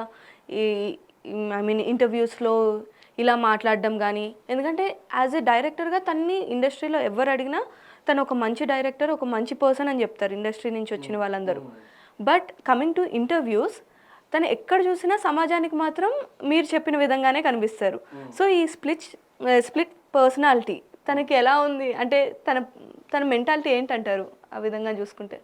రామ్ గోపాల్ వర్మ ఏంటంటే, ఆయన ప్రతి ఒక్కరికి మనిషిలో యానిమలిస్టిక్ సైడ్ ఉంటుంది. రామ్ గోపాల్ వర్మ అంటే అది ఏంటంటే మన సమాజము, నాగరికత, సంస్కృతి ఇవన్నిటిలో బందీ అయి ఉంటుంది. రామ్ గోపాల్ వర్మకి ఏంటంటే ఆయన ఫ్రీగా, అందుకే ఆయన RGV అన్నారు. అంటే ఆయన ఈ గ్రహం వాడు కాదు, వేరే గ్రహం నుంచి వచ్చిన జీవి. అందుకే ఆయనకి వింత ప్రవర్తన, వింత పొగడ ఇవన్నీ అందుకే వచ్చాయి. ఎందుకంటే RGV అనే పేర్లోనే ఉంది. ఇప్పుడు కరోనా జీవి ఎట్లుందో RGV కూడా అట్లా. కరోనా మనం వదిలిపెట్టుకోవడానికి చాలా రోజులు పట్టింది, ఈ RGV కూడా వదిలిపెట్టుకోవడానికి చాలా రోజులు పట్టవచ్చు, చాలా ఇయర్స్ పట్టవచ్చు. ఎందుకంటే ఈయన సినిమా చూడలేక, ఆయన యొక్క ఫిలాసఫీలు వినలేక, ఎందుకంటే జనాలలో మెదడులను, వాళ్ళ మనసులను భ్రష్టు పట్టిస్తున్నాడు RGV. ముఖ్యంగా విద్యార్థులు, నేను వేరే వాళ్ళ గురించి నేను పట్టించుకోను, విద్యార్థులు అనేసరికి నేను ఫస్ట్ నేను ఏ ప్రోగ్రామ్ చేసినా ఏ సెమినార్ చేసినా నేను ఫస్ట్ ఆలోచించేది విద్యార్థుల గురించి. విద్యార్థులకు చదువుతో పాటు అన్ని రావాలి, అన్ని నేర్చుకోవాలి, మంచి సమాజానికి వీళ్ళే మనకి ఒక సొసైటీ, మంచి సొసైటీ రావడానికి వీళ్ళే ఒక రోల్ మోడల్స్గా ఉండాలి అనేది నా ఒక విజన్. ఇప్పుడు ఇలాంటి డైరెక్టర్స్ ఏంటంటే వాళ్ళు సినిమాలు తీసుకొని సినిమాలు అందరూ అన్ని సినిమాలు తీస్తారు, అది ప్రాబ్లం కాదు. కానీ ఏంటంటే ఎస్పెషల్లీ కాలేజెస్కి వచ్చినప్పుడు ఇంటర్వ్యూస్ ఇచ్చినప్పుడు కొంచెం వెల్ బిహేవ్డ్గా ఉంటే ఆయన యొక్క బిహేవియర్ అనేది మంచిగా ఉంటే ఆయన ఇలాంటి ఫిలాసఫీలను పిల్లల మీద విద్యార్థుల మీద రుద్దకుంటే దాని ద్వారా ఆయనకు మంచిది, అందరికీ మంచిది. మీరు చాలా సందర్భాల్లో మీరు పవన్ కళ్యాణ్ గారి అభిమాని అని చెప్పారు. మీరు ఒక పవన్ కళ్యాణ్ గారి అభిమాని అయ్యుండి కూడా తనకెందుకు ఏ టీవీ ఛానల్లో కానీ ఎలాంటి మీడియా సపోర్ట్ని కానీ మీరు చేస్తున్న సెమినార్స్లో కానీ ఎలాంటి సపోర్ట్ని ఎందుకు అందించట్లేదు? అంటే పవన్ కళ్యాణ్ గారికి నేను సపోర్ట్ చేయడం అనేది రాముడికి ఉడత సాయం చేసినట్టు ఉంటుంది. పవన్ కళ్యాణ్ సాయం కూడా పనికొచ్చింది కదండి. రాముడు ఇప్పుడు పవన్ కళ్యాణ్ అనే వ్యక్తి ఆయన ఒక శిఖరం, ఎందుకంటే ఆయన స్థాయి వేరు, ఆయన లెవెల్ వేరు. Is a legendary hero. ఇప్పుడు పవన్ కళ్యాణ్ అనే పర్సన్ ఏంటంటే నేను అనేది నాకు ఆయన గురించి మాట్లాడాలంటే ఆయన చాలా మాట్లాడవచ్చు, ఎంతైనా మాట్లాడవచ్చు. కానీ నేను ఫస్ట్ ఏంటంటే ఆయన మీద వచ్చే విమర్శలను నేను ఖండించాలనుకుంటున్నాను. ఫస్ట్ ఏమని ఖండించాలంటే, ఫర్ ఎగ్జాంపుల్ చాలా మంది పవన్ కళ్యాణ్ రాజకీయాల్లో రాకముందు ఆయన గురించి ఒక్క మాట కూడా మాట్లాడేవాళ్ళు. ఎప్పుడైతే రాజకీయానికి వచ్చాడో రాజకీయంలో ఉన్న వాళ్ళు ఏంటంటే వీళ్ళు ప్రజలు కానీ ఎవరైనా కనీసం ఒక పర్సన్, ఇతను సక్సెస్ఫుల్ పర్సన్, ఇతని స్థాయి ఇది అని ఒక గౌరవం అంతెందుకంటే మా మల్లారెడ్డి సార్నే మైక్ల మీదకి వచ్చిన తర్వాత వాడు వీడని మాట్లాడేవాళ్ళు. అంటే ఇది వాళ్ళ స్థాయిని పెంచుకోవడానికి ఎదుటి వాళ్ళ స్థాయిని దిగదార్చే ఇలాంటి నీచ మనస్తత్వం అది. ఎవరైతే ఇలా మైక్ల ముందు మాట్లాడుతున్నారు, నేను వాళ్ళనే కాదు, ఏ సెలబ్రిటీ కావచ్చు, ఏ మల్లారెడ్డి సార్ కావచ్చు, లేకుంటే ఎవరైనా సరే ఒకరి గురించి, ఒక మంచి సక్సెస్ఫుల్ పర్సన్ గురించి, సమాజంలో ఉన్నత స్థాయిలో ఉన్న పర్సన్ గురించి ఏ విధంగా మాట్లాడాలని ఫస్ట్ ప్రజలు నేర్చుకోవాలి. అవునా కాదా? ఎందుకంటే మైక్ దొరికింది కదా, నాకు అవకాశం వచ్చింది కదా, నేను ఎవరినైనా ఏమంటే నా మీద ఏమైనా కేసులు పెడతారా ఇట్లా అనుకోవడం అనేది అది నీచ మనస్తత్వం. అలాంటి వాళ్ళు ఏంటంటే అలాంటి వాళ్ళని మీడియా హైలైట్ చేస్తుంది ఇవాళ రేపు. ఏంటంటే వాళ్ళు అలాంటి వాళ్ళని బట్ కాదు, ఎందుకంటే సమాజంలో ఉన్నత స్థాయి వ్యక్తుల పట్ల రెస్పెక్ట్ఫుల్గా ఉండాలి. వాళ్ళు రాజకీయ నాయకులు కావచ్చు, ఎంటర్ప్రెన్యూర్స్ కావచ్చు, లైక్ సెలబ్రిటీస్ కావచ్చు, ఎవరైనా సరే వాళ్ళకు ఒక రెస్పెక్ట్ఫుల్గా చెప్పిన తర్వాత చెప్తేనే వాళ్ళకి ఏంటంటే చెప్పే వాళ్ళ యొక్క విలువ అనేది పెరుగుతుంది. నా దృష్టిలో అయితే వాళ్ళు ఏంటంటే వాళ్ళ స్థాయిని వాళ్ళు దిగదార్చుకుంటున్నారు అనేది నా అభిప్రాయం. అంటే ఇప్పుడు పవన్ కళ్యాణ్ గురించి వచ్చేసరికి, పవన్ కళ్యాణ్ అనే వ్యక్తి రాజకీయాల్లో రాకముందు అతను ఎవరు విమర్శించలేదు. రాజకీయాల్లో వచ్చిన తర్వాత అతన్ని విమర్శించడానికి కరెక్ట్ అసలు వీళ్ళకు ఆయుధమే లేదు. ఒక పర్సన్ని విమర్శించడానికి ఆయుధం లేనప్పుడు ఏం చేస్తారంటే ఒక చీప్ విమర్శలు చేస్తూ ఉంటారు. ఆ చీప్ విమర్శలు ఏంటి అంటే, ఫర్ ఎగ్జాంపుల్ పవన్ కళ్యాణ్ ఏమంటే, పవన్ కళ్యాణ్ 3 భార్యలు ఉన్నారు కాబట్టి 3 వివాహాలు చేసుకున్నారు కాబట్టి పవన్ కళ్యాణ్ రాజకీయాల్లో ఉండకూడదు. అసలు అందులో ఏమైనా అర్థం ఉందా అండి? ఇప్పుడు పవన్ కళ్యాణ్ 3 వివాహాలకి ఆయన రాజకీయాల్లో రాణించడానికి ఏంటి సంబంధం? ఫస్ట్ అంటే లాజిక్ లేని విషయాలను తీసుకొచ్చి ఆయన మీద అనవసరంగా బురద జల్లే ప్రయత్నం తప్పించి ఇంకా అందులో వేరే ఉద్దేశం ఏం లేదండి. ఎందుకంటే దానికి నేను ఎనాలిసిస్ చెప్తా, ఎందుకు ఇది తప్పు అంటున్నా అంటే, ఇప్పుడు మన సంస్కృతిలో, మన భారతీయ సంస్కృతిలో ఏమైతే ఉందో శ్రీకృష్ణుడు 8 వివాహాలు చేసుకున్నాడు. అంటే వాళ్ళు మన సంస్కృతిలోనే మన పూర్వీకులు ఎంతో మల్టిపుల్ మ్యారేజెస్ చేసుకోవడం జరిగింది. వాళ్ళందరినీ మనం ఇప్పుడు దేవుళ్ళుగా పూజిస్తున్నాం. మీరు విమర్శ చేయండి, కానీ అందులో పాయింట్ అని ఉండాలి, అది కన్స్ట్రక్టివ్ గా ఉండాలి, రెస్పెక్ట్ఫుల్ గా చెప్పాలి. మీరు పవన్ కళ్యాణ్ లాంటి వ్యక్తికి గురించి మాట్లాడేటప్పుడు ఒళ్ళు దగ్గర పెట్టుకొని మాట్లాడాలి. నేను అంటున్నా, నన్ను ఎవరేమంటారు, నాకు మైక్ దొరికింది, మీడియా ముందు నేను ఉన్నా, నాకు కేసులు పెడతారా అనేటువంటి ఒక విచ్చలవిడి మనస్తత్వంతో మాట్లాడితే మాత్రం వాళ్ళకు తర్వాత ఎలాంటి పరిణామాలు ఉంటాయో అలాంటి పరిణామాలు ఉంటాయండి. ఇప్పుడు మీరు చెప్పిన విమర్శలు ఏవైతే ఉన్నాయో పవన్ కళ్యాణ్ గారికి ఇంపాక్ట్ అవుతుంది అంటారా ఈ ఎలక్షన్స్లో? ఇప్పుడు కమింగ్ ఎలక్షన్స్ అవే ఇంకో 10 రోజుల్లో ఉండబోతున్నాయి. సో ఇంపాక్ట్ ఉంటుందా? పవన్ కళ్యాణ్కి ఈసారి సీట్స్ దక్కుతాయి అంటారా? పవన్ కళ్యాణ్ అనే వ్యక్తి యాక్చువల్లీ ఏంటంటే ఆయన సీట్ల కోసమో ఓట్ల కోసమో వచ్చినటువంటి వ్యక్తి కాదు. అంటే నా ఉద్దేశంలో ఏంటంటే అతనికి సమాజానికి ఏదో ఒకటి చేయాలనే తపన ఉంది. ఆ తపనకు ఆయన నేను ఒక పాలిటిషియన్ అయితే నేను సమాజానికి ఏదైనా చేయగలుగుతాను అనేటువంటి ఆ మనస్తత్వం నుంచి ఆయనకు నేను రాజకీయాల్లోకి రావాలి అనేటువంటి ఆలోచన వచ్చింది. అంతేకాకుండా ఆయన వచ్చినప్పుడే స్వచ్ఛ పాలిటిక్స్ అనే ఒకటి నినాదాన్ని ఇచ్చాడు. స్వచ్ఛ పాలిటిక్స్ అంటే ఏంటంటే మీరు డబ్బులు తీసుకోకుండా ఓట్లు వేయండి, డబ్బులు తీసుకోకుండా. అది చాలా మంచి నినాదం. అది పవన్ కళ్యాణ్ గారి నోటి నుంచి ఇలాంటి నినాదం. ఎందుకంటే ఇప్పుడు సమాజానికి పట్టిన ప్రాబ్లం ఏంటంటే ఇదే, డబ్బులు తీసుకుని ఓట్లు వేయడం. డబ్బులు తీసుకోకుండా అంటే ఎవరు ఊరుకోరు. మేబీ ఆ నినాదం వల్లే లాస్ట్ టైం ఓడిపోయారా పవన్ కళ్యాణ్? అంటే కాదండి, అంటే ముఖ్యంగా ఏంటంటే ఆయన ఫ్యాన్స్ ఫస్ట్ మన పవన్ కళ్యాణ్ ఓడిపోతున్నాను తిట్టాలంటే ఫస్ట్ ఫ్యాన్స్ని తిట్టాలి. ఎందుకంటే మీరు పవన్ కళ్యాణ్ సభలోకి వచ్చేసి పవన్ కళ్యాణ్ మీటింగ్లు విని చప్పట్లు కొట్టి ఇవన్నీ వచ్చి పవన్ కళ్యాణ్ గారి మీటింగ్ వచ్చి చప్పట్లు కొట్టేసి ఈ వచ్చిన తర్వాత దాన్ని మళ్ళీ మీరు ఓట్లలో చూపించకపోతే అప్పుడు ఏంటి మీరు ఆయనకి ఇచ్చే కృతజ్ఞత ఏంటి? ఆయన మీ నాయకుడిగా ఉన్నాడు, మీరు మీకు ఏదో చేద్దాం అనుకుని అతని ప్రయత్నం అతను చేస్తున్నాడు. అలాంటప్పుడు కనీసం మీరు ఆయనకు మినిమం అంటే ఆయనకి ఓట్ బ్యాంక్ అనేది కనుక మీరు ఓట్ల పరంగా సపోర్ట్ చేయకపోతే ఓన్లీ చప్పట్లే కొడతారా? మీటింగ్లోకి వచ్చి ఓట్లు వేయరా ఫ్యాన్స్? అంటే ఫ్యాన్స్ అంటే మీరు అందరూ ఏం చేస్తున్నారు? ఫస్ట్ పవన్ కళ్యాణ్ గెలిపించుకునే బాధ్యత ఫ్యాన్స్ కాదా? ఫస్ట్ ఫ్యాన్స్ అనే వాళ్ళు ఏంటంటే వాళ్ళు రెస్పాన్సిబిలిటీ తీసుకోవాలి. మా పవన్ కళ్యాణ్ గారు మేము గెలిపించుకుంటాం, ఆయన మా కోసం వచ్చాడు రాజకీయాల్లోకి అనేటువంటి ఒక కసి, ఒక తపన ఉన్నటువంటి ఫ్యాన్స్ అనేది కావాలి ఇప్పుడు.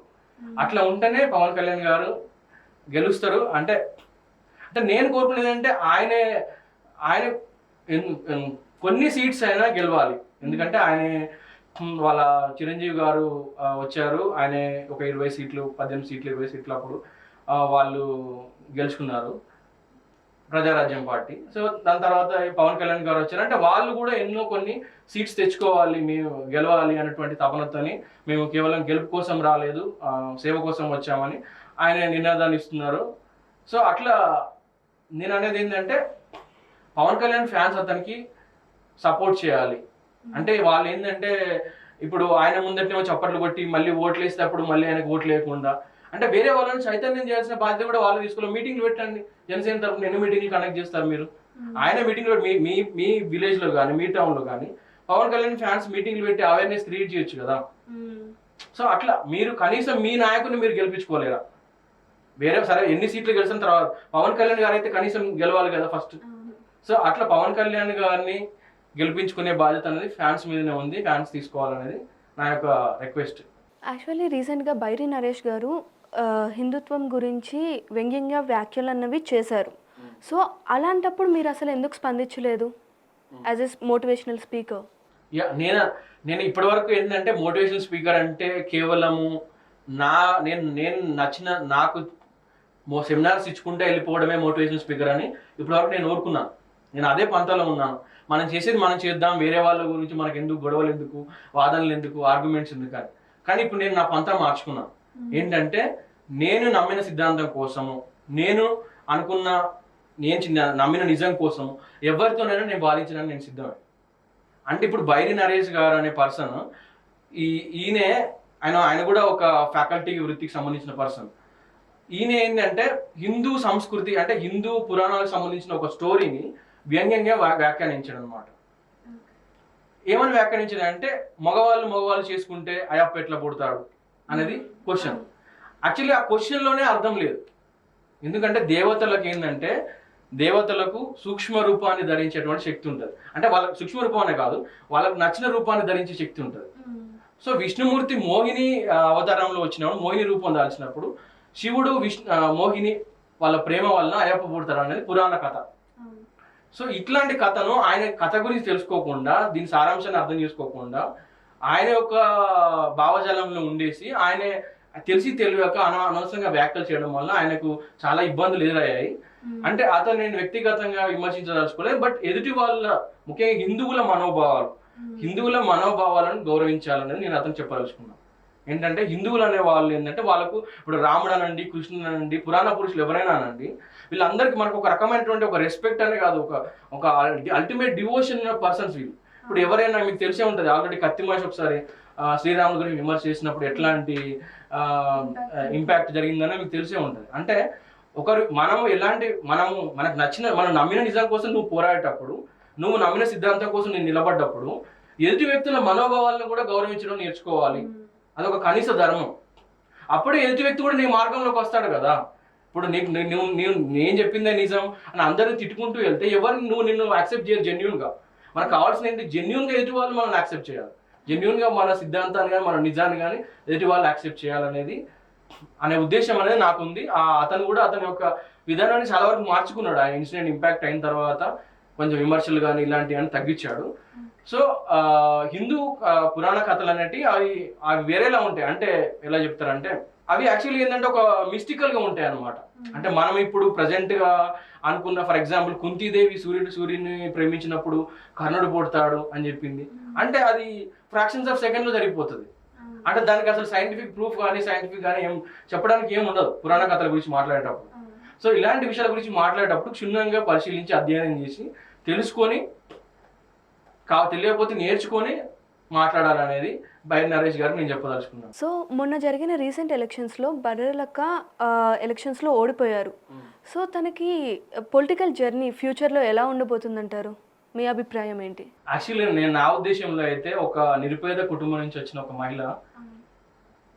మహిళ ఎలక్షన్లో పోటీ చేయడము, మళ్ళీ ఆమె యొక్క ప్రయాణం, ఆ పోటీ చేసిన రోజులు అసలు అది పోటీ కాదు, అదొక యుద్ధం లాగా ఉంది. అంటే ఏ యూట్యూబ్ ఛానల్ ఓపెన్ చేసినా బరిలక్క, ఏ సెలబ్రిటీని కదిలించినా, ఎవరిని కదిలించినా కానీ బరిలక్క. అంటే అట్లా ఆమె పేరు నార్మల్గా ఉంది, కానీ ఆమె చూపించిన ఇంపాక్ట్ అనేది చాలా పవర్ఫుల్గా ఉంది. అంటే ఒక నిరుపేద మహిళ అట్లాంటి స్టెప్ తీసుకోవడం అనేది చాలా గ్రేట్. ఆవిడ ఓడిపోయిందా గెలిచిందా అనేది అసలు అక్కడ టాపికే కాదు. ఎందుకంటే ఆవిడ చూపించినటువంటి ధైర్యము, సాహసము నిజంగా. ఎందుకంటే ఒక పొలిటీషియన్గా, మేము ఒక ఎంప్లాయీగా, మేము ఒక ఫ్యాకల్టీగా ఉన్నాను. నేను ఫ్యాకల్టీగా ఉండి ఒక పొలిటిక్స్లో మనం కంపీట్ చేయాలంటే చాలా ఆలోచిస్తాం. అంటే ఒక మోటివేషనల్ స్పీకర్గా ఉండి ఒక ఫ్యాకల్టీగా ఉండి మనం ఒక ఇంపాక్ట్ చేయాలంటే ఆలోచిస్తాం. కానీ ఆమెకు ఉద్యోగం లేకపోయినా, నిరుపేద కుటుంబం నుంచి వచ్చిన ఆమె ధైర్యంగా ఎదురు నిలబడి, అంటే ఆ రాజకీయంలో నామినేషన్ వేయడము, ఎమ్మెల్యే నామినేషన్ వేయడము, దాని తర్వాత ఆమెకు అందరు సపోర్ట్ చేయడము, ఇదంతా ఒక ఫాస్ట్గా జరిగిపోయింది అనమాట. సో కాబట్టి ఆవిడ ఎలా గెలిచినా ఓడిపోయినా ఆమె చాలా గ్రేట్. అది ప్రతి ఒక్కరు ఒప్పుకోవాల్సింది. ఎందుకంటే ఆవిడ బ్యాక్గ్రౌండ్, ఇప్పుడు చాలామంది ఏం చెప్తారంటే నువ్వు ఎక్కడి దాకా ప్రయాణించావు అనే దాన్ని బట్టి వాళ్ళ జర్నీ డిసైడ్ చేస్తారు. అంటే ఫర్ ఎగ్జాంపుల్, అంటే మనం ఏ స్థాయి నుంచి వచ్చాము అనే దాన్ని బట్టి కాదని కొంతమంది, అది చాలా తప్పు. ఇప్పుడు ఒక మహిళ మీరు చూసే ఉంటారు, వాళ్ళకి కనీసం రోజువారీ కూలీ చేసుకున్న మహిళ పిహెచ్డి చేస్తే మొత్తం యూట్యూబ్ ఛానల్స్ అన్నీ కూడా ఆ మహిళ దగ్గరికి వెళ్ళాయి. అంటే ఏంటి అని చూస్తే అంటే ఆవిడ ఒక బ్యాక్గ్రౌండ్ అట్లాంటి. అంటే నువ్వు ఎట్లాంటి బ్యాక్గ్రౌండ్ నుంచి వచ్చావు అంటే డబ్బులు ఉన్న వాళ్ళు, వేరే బాగా అంటే అన్ని రకాల సౌకర్యాలు ఉన్న వాళ్ళు చదువుకోవడము, ఉద్యోగాలు సాధించడము, తర్వాత ఎన్ని ఘనకార్యాలు చేయడం, ఇవన్నీ సాధారణంగా ఒక ఎత్తు అనిపిస్తే, పేద కుటుంబం నుంచి వచ్చి కష్టపడే తత్వంతో వాళ్ళ యొక్క ఇంపాక్ట్ ఏదైతుందో, వాళ్ళ యొక్క కృషి ఏదైతుందో దాంతో సమాజాన్ని ప్రభావితం చేసిన వాళ్ళకు మీడియా ఇచ్చే వాల్యూ కానీ, సొసైటీ ఇచ్చే వాల్యూ కానీ అది వేరేలా ఉంటుంది. ఇప్పుడు ఆంధ్రాలో జరుగుతున్న ఎలక్షన్స్లో మీరు రాజకీయ పరంగా మీకు నచ్చిన పార్టీ ఏంటి? మీరు దేన్ని అభిమానిస్తున్నారు ప్రస్తుతానికి? అంటే న్యాచురల్గా నా నేచర్ ప్రకారం, నా క్యారెక్టర్ ప్రకారము నేను నాకు ఫలానా పార్టీ ఇష్టం లేదు అనేది నేను ఆలోచించానండి. అంటే ఎలాంటి వ్యక్తి అని ఆలోచిస్తాను, ఈ పర్సన్ యొక్క వ్యక్తిత్వం ఎలాంటిది. మేజర్గా నేను ఆలోచించేది ఏంటంటే ఎలక్షన్స్, తెలంగాణ ఎలక్షన్స్ కానివ్వండి, ఆంధ్ర ఎలక్షన్స్ కానివ్వండి, పార్టీలకు అతీతంగా ఈ ఫలానా పర్సన్ యొక్క వ్యక్తిత్వం ఏంటి, ఇతను ప్రజలకు మేలు చేయగలుగుతాడా, ఇతను అనుకున్న చెప్పిన హామీలు నెరవేర్చగలుగుతాడా, ఇతని దగ్గర కమిట్మెంట్ ఉందా అనేది నేను ఆలోచిస్తాను. As a citizen. నేను మోటివేషనల్ స్పీకర్ గానో ఫ్యాకల్టీ గానో చెప్పట్లేదండి, బట్ యాజ్ ఎ సిటిజన్ గా నేను చెప్తున్నాను. అయితే నేను చెప్పేది ఏంటంటే, ఇప్పుడు ఆంధ్రాలో మనం రాజకీయ నాయకులు అందరినీ చూసి ఉంటాం. ప్రతి ఒక్క రాజకీయ నాయకుడు అంటే రాజకీయం అనే సిస్టంలో వచ్చిన తర్వాత వ్యక్తిగత విమర్శలు చేసుకోవడము, నిందించడము, ఇదే ఒక పని అయిపోతుంది వాళ్ళకి. అంటే వాళ్ళు ప్రజల సమస్యలు పక్కన పెడతా ఉంటారు, ఏమైనా ఎదురుదాడి చేసుకోవడం, ఇదే రాజకీయంలో ఇది ఉందా అండి? వ్యక్తిగత విమర్శలు చేసుకోమని. కన్స్ట్రక్టివ్ ప్రజాస్వామ్యంలో ఉందా? కన్స్ట్రక్టివ్ క్రిటిసిజం చేయండి. ఒక మనకి అపోనెంట్ మన ప్రధానంగా ఎవరైతే వాళ్ళు ఉంటారో రూలింగ్ పార్టీ ఉంటారో ఆ రూలింగ్ పార్టీ వాళ్ళకి సంబంధించిన వాళ్ళు ఎవరైతే ఉంటారో వాళ్ళ పార్టీలు ప్రవేశపెట్టే విధానాల మీద కానీ వాళ్ళ హామీల మీద కానీ ఇలాంటి వాటి మీద మీరు విమర్శలు చేయండి అని ఉంది. కానీ మీరు వ్యక్తిగత విమర్శలు చేసుకోండి, పర్సనల్గా దాడులు చేసుకోండి, మానసిక దాడులు చేసుకోండి, ఇది మైండ్ గేమ్స్ ప్లే చేసుకోండి, ఇది ఎక్కడైనా ఉందా? ఇది కరెక్టేనా? ఒక నైతిక అంటే రాజకీయ అనే వాళ్ళు యాక్చువల్గా ఏంటంటే రోల్ మోడల్స్ అండి. రాజకీయ నాయకులు అనేవాళ్ళు అంటే సమాజాన్ని ప్రభావితం ఎక్కువగా రోల్ మోడల్ గా ఉండాల్సినటువంటి వ్యక్తులు వాళ్ళు. అంటే వాళ్ళ స్థాయి అలాంటిది. ఒక పొలిటికల్ పర్సన్ అంటే ఈజ్ ఇన్ పవర్ఫుల్ పొజిషన్, వాళ్ళ స్థాయి అలాంటిది. అలాంటి స్థాయిలో ఉన్న వ్యక్తులు ఇలాంటి బిహేవియర్ చూపించడం వలన అది కామన్ మ్యాన్ మీద కానీ ప్రజల మీద కానీ ఒక నెగిటివ్ ఇంపాక్ట్ పడుతుంది ఫస్ట్.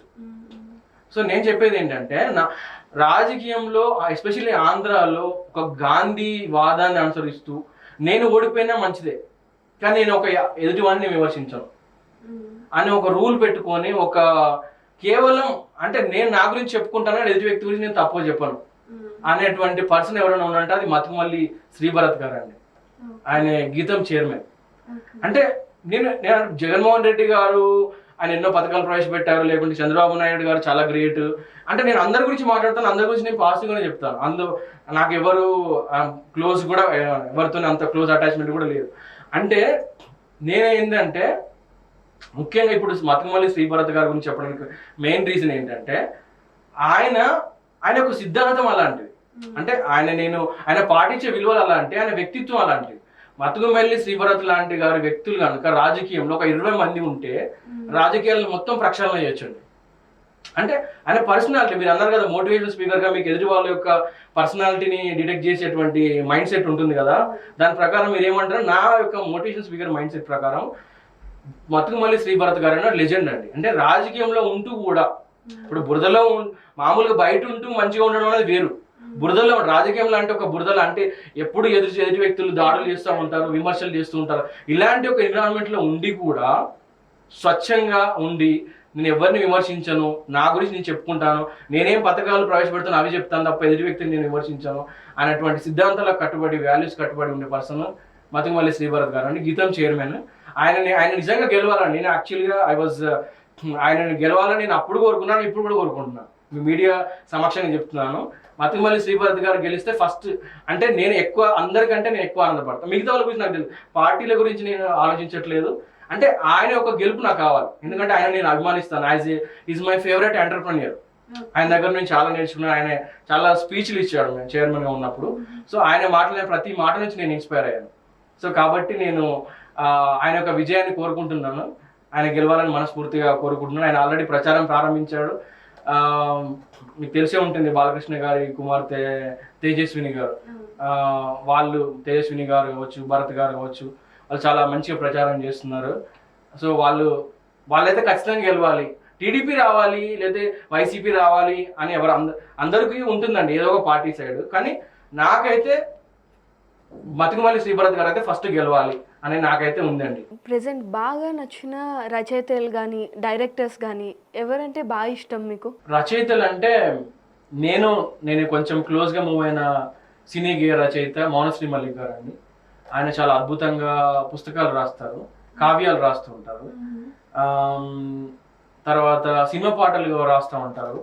తర్వాత కోయిలమ్మ సీరియల్లో 1000 పాటలు రాశారండి. కోయిలమ్మ సీరియల్లో అంటే మిగతా అంటే నార్మల్గా వచ్చే పాటల కంటే ఒక విభిన్నమైనటువంటి దృక్పథం ఉన్నటువంటి పాటలు రాస్తూ ఉంటారు. సో అలా ఆయనే నాకు చాలా నేను అభిమానించే సినీ రచయిత. చాలా మంది రచయితున్నారు, ఇప్పుడు చంద్రబోస్ గారు ఉన్నారు, ఎగ్జాంపుల్ అనంత శ్రీరామ్ గారు ఉన్నారు, రామజోగ శాస్త్రి గారు ఉన్నారు. అయితే ఇప్పుడు మీరు చూసే ఉంటారు, అంటే కొంతమంది సినీ రచయితలు ఏం చేస్తూ ఉంటారంటే వాళ్ళు ఎవరి మీదనో చెప్పాల్సిన భావాలు, వాళ్ళ మనసులో ఉండే ఎవరి మీద తిట్టాల్సిన భావాలన్నీ అలా ఆ పాటలలో రాసుకుంటూ ఉంటారు. నేను సినీ రచయితలకు ఇచ్చేటువంటి ఒక నా సలహా ఏంటంటే ఇలాంటివి మీరు చేయకండి. అంటే కొన్ని పాటలు విన్నప్పుడు ఏమనిపిస్తుంది అంటే ఇది ఎవరి మీద కక్షతోనూ రాశారు, లేకుంటే ఏదో మైండ్లో పెట్టుకొని రాశారు అనిపిస్తూ ఉంటారు. ఎగ్జాంపుల్ ఏంటంటే రామజోగ శాస్త్రి గారు రాసిన రాకాన్ బ్రూ అనే మంచి సెన్సేషనల్ హిట్ సాంగ్. అందులో ఏంటంటే ఒకే గదిలో ఉక్కపోతే చాలు. అసలు ఆ లైన్ ఎందుకు రాశాడో రామజోగ శాస్త్రి నాకు ఇంతవరకు అర్థం కాదు. ఆయన చాలా లెజెండరీ, అంటే ఇప్పుడు ఉన్న రచయితలో చాలా మంచి రైటర్, టాప్ మోస్ట్ రైటర్ ఆయనే. ఎందుకంటే ఇప్పుడు మనం ప్రకృతిలో వీళ్ళు ఎంజాయ్ చేయాలని రాయాలి, కానీ నేను ఒకే గదిలో ఉంటా నాకు ఉక్కపోతే చాలు అని రాయడం అది వ్యంగ్యం. ఇలాంటి వాక్యాలు రాయడం వల్ల ప్రజలను కన్ఫ్యూజ్ చేస్తూ ఉంటారు. ప్రజలు కన్ఫ్యూజ్ అవుతూ ఉంటారు. వీళ్ళు కావాలని కన్ఫ్యూజ్ చేయరు, ప్రజలు కన్ఫ్యూజ్ అవుతూ ఉంటారు. అలాంటి ఒక కన్ఫ్యూజన్ ఉండకూడదంటే. బట్ అది కూడా ఒక పర్సన్ ది స్టేట్ ఆఫ్ మైండే కదండి. అంటే ఒక 100 మందిలో ఒక 10 మంది అయినా స్టేట్లో ఉండొచ్చు. కాదండి, యాక్చువల్లీ ఆయన రాయాల్సిన సందర్భం ఏంటి? ఆ సందర్భంలో ఒక ప్రకృతిలోకి వెళ్తున్నారు వాళ్ళు అందరూ. ఆల్రెడీ వాళ్ళు ప్రకృతిలోనే ఒక విహారయాత్రకు సంథింగ్ అంటే వెళ్తున్నారు, పిక్నిక్ సంథింగ్ టూర్.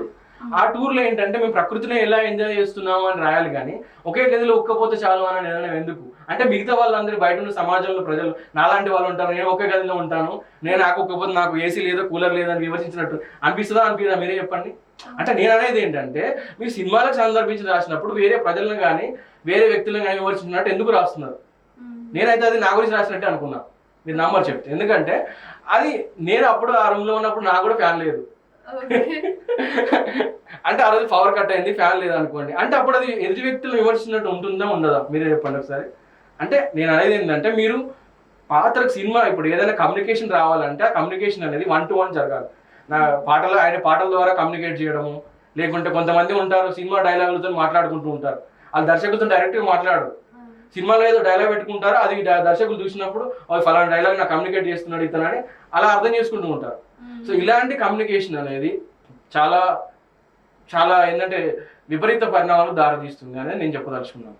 అండ్ ఇప్పుడు సినిమా వాళ్ళ గురించి మాట్లాడుతున్నాం కాబట్టి సినిమా వాళ్ళ విషయానికి వస్తే ప్రీ మ్యారిటల్ సెక్స్ ఆర్ఎల్స్ అక్రమ సంబంధాలు ఇలాంటి విషయాలు తప్పు కాదు అని వాదిస్తూనే ఉంటారు. సో అది ఎంతవరకు కరెక్ట్ అంటారు అసలు మీ అభిప్రాయ ప్రకారం? అంటే వీటిని కొంచెం నేను వేరే సెన్స్లో మాట్లాడితే చాలా మంది హర్ట్ అవుతారు. పర్లేదు మాట్లాడండి. అంటే నేను చెప్పేది ఏంటంటే వాళ్ళు ఏమంటారు అంటే వాళ్ళ దృష్టిలో విద్యార్థులందరూ అమ్మాయిలను చూసి అమ్మాయిల అశ్లీల చిత్రాలు లేకుంటే నగ్నంగా ఉన్న చూసి అదే పనిగా వాళ్ళు ఇంకా ఏం యాక్టివిటీ చేస్తున్నారు అని వాళ్ళ ఉద్దేశం. అంటే దీన్ని కొంచెం మోటుగా చెప్పాలంటే, ఘాటుగా చెప్పాలంటే బలిసి కొట్టుకోవడం కంటే కలిసి పెట్టుకోవడం బెటర్ అనేటువంటి ఇట్లాంటి ఒక ఈ విధానం. అంటే మీరు సింగిల్గా ఉండి ఎందుకు అంటే మ్యారేజ్ అనే ఒకదానికి ఎందుకు బౌండ్ అయిపోతున్నారు?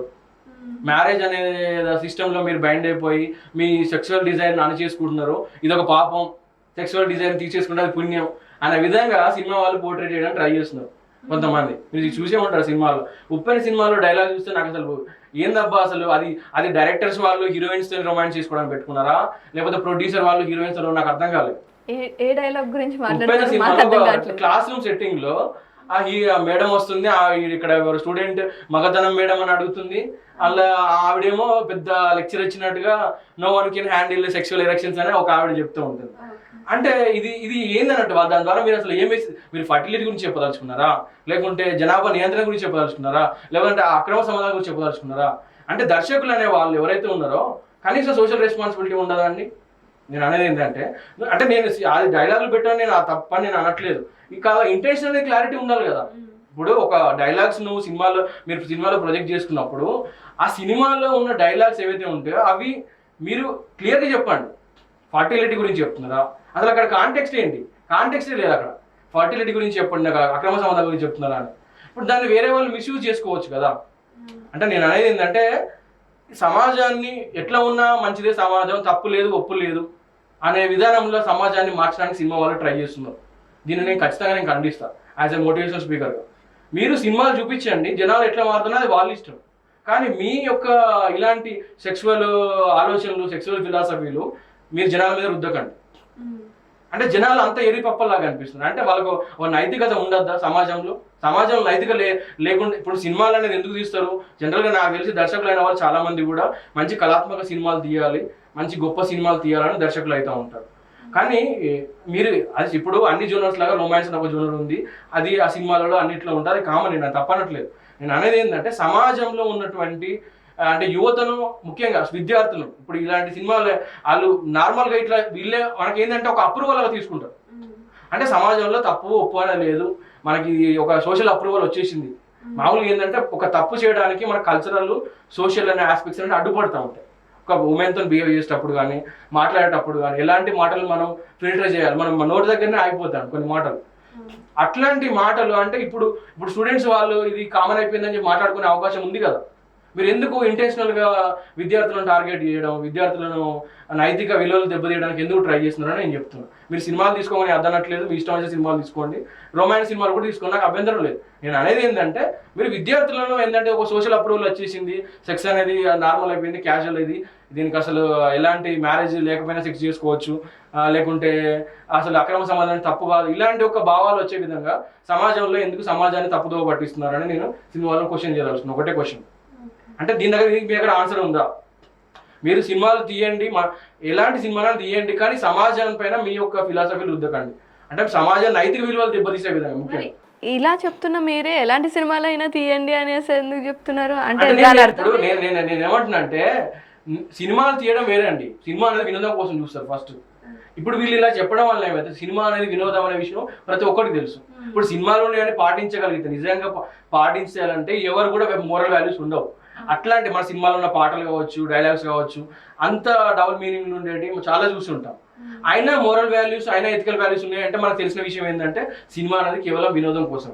కానీ వీళ్ళు వినోదం కోసం అనేటువంటి దాన్ని ముందు చూపించి వినోదం అని కాకుండా సమాజానికి ఇది అప్లై చేసి చెప్తున్నారు. నేను చెప్పేది అట్లా తప్పు ఉందా చెప్పండి, మీరు కూడా ఖండిస్తున్నారా? నేను అనేది ఏంటంటే మీరు సెక్స్ అనే సబ్జెక్ట్ గురించి మాట్లాడడం, ఫిలాసఫీ పెట్టండి, సెమినార్ పెట్టండి, స్టూడెంట్స్కి అవేర్నెస్ క్రియేట్ చేయండి. కానీ స్టూడెంట్స్లో ఏంటంటే వాళ్ళ ఒక లక్ష్యం ఉంది, వాళ్ళకు ఇది ఒక వాళ్ళకి అనవసరమైనటువంటి వాళ్ళకి అవసరం లేదు. వాళ్ళ జీవితంలో గొప్ప వాళ్ళు కోటీశ్వరులు కాదు, వాళ్ళు పేద కుటుంబం నుంచి వచ్చిన వాళ్ళు కష్టపడి చదువుకుంటున్నారు. వాళ్ళకి ఇలాంటి ఒక నైతికత దెబ్బతీసేటువంటి ఎథికల్ వాల్యూస్, ముఖ్యంగా సినిమా వాళ్ళు ఇప్పుడు టార్గెట్ చేసిన ఎథికల్ అండ్ మోరల్ వాల్యూస్ అండి. ఇప్పుడు సమాజంలో ఎవరు కూడా ఇప్పుడు ఏంటంటే నేను ఒక మంచి పర్సన్ కాబట్టి నేను మంచిగా బిహేవ్ చేస్తాను, దాన్ని మిస్యూజ్ చేసుకునే వాళ్ళు ఉంటారు కదా. అంటే అందరూ ఒకటే, అందరినీ యాక్సెప్ట్ చేయాలని కరెక్ట్ కాదు. ఎందుకంటే మనుషుల ప్రవర్తన, మనుషుల వ్యక్తిత్వాన్ని బట్టి ఉంటుంది. మీరు ఇట్లా సమాజాన్ని ఒక తప్పుదోవ పట్టించి ఇలాంటి డైలాగ్స్ కానీ ఇలాంటి సినిమాల్లో మీరు ఉపయోగ సినిమా డైలాగ్స్ చెప్పాను కానీ ఆల్రెడీ అలాంటి డైలాగ్స్ అనేవి మీరు సినిమాలలో ఒకవేళ ఉంచిన దానికి ఒక క్లారిటీ ఇవ్వండి. ఫస్ట్ జనాలను కన్ఫ్యూజ్ చేసి ఆడుకుందామని ట్రై చేస్తున్నారు వాళ్ళు. ఏంటంటే ఇట్లాంటి చేయకండి మీరు అని నా రిక్వెస్ట్. యాక్చువల్లీ మీరు పాటలు కూడా బాగానే పాడతారు అనుకుంటా కదా, ఇప్పుడు ఏమైనా మా కోసం ఒక పాట పాడగలరా? యాక్చువల్లీ ఏంటంటే నేను భక్తి పాటలు పాడతాను, ప్రేమ పాటలు పాడతాను, ప్రేరణ గీతాలు పాడతాను, అన్ని రకాల పాటలు పాడతాను. అంటే పాట అనేది ఏంటంటే అది ఎదుటి వ్యక్తిని ఒక మనసును కదిలించేటువంటి సాధనం. ఇప్పుడు ఏంటంటే మన యొక్క భావాలను ప్రభావితం చేసేటువంటి ఒక శక్తి. సో నేను నా సింగింగ్ అనేది నాకు ఒక మంచి హాబీ, సింగింగ్ అనేది కూడా నాకు మంచి హాబీ. నేను కాలేజెస్లో కూడా నేను మోటివేషనల్గా, అంటే నేను వర్క్ చేసినటువంటి ఇన్స్టిట్యూషన్లో కావచ్చు, ప్రతిసారి కూడా ఏదో ఒక పాటలు మోటివేషనల్ సాంగ్స్ పాడేవాడిని. కొన్నిసార్లు ఈవెన్ స్టూడెంట్స్ తప్పదంటే ప్రేమ పాటలు కూడా పాడాను. అంటే మన ఛాన్స్ లేదు కదా. ఇప్పుడు కూడా తప్పదండి, ఒక పాట పాడండి చూద్దాం మీరు ఎంతమందిని ప్రభావితం చేస్తారో ఈ పాటతో. నీ కోసం జీవించా చిలక, నా ప్రాణం నీవేనే మణితునక, నా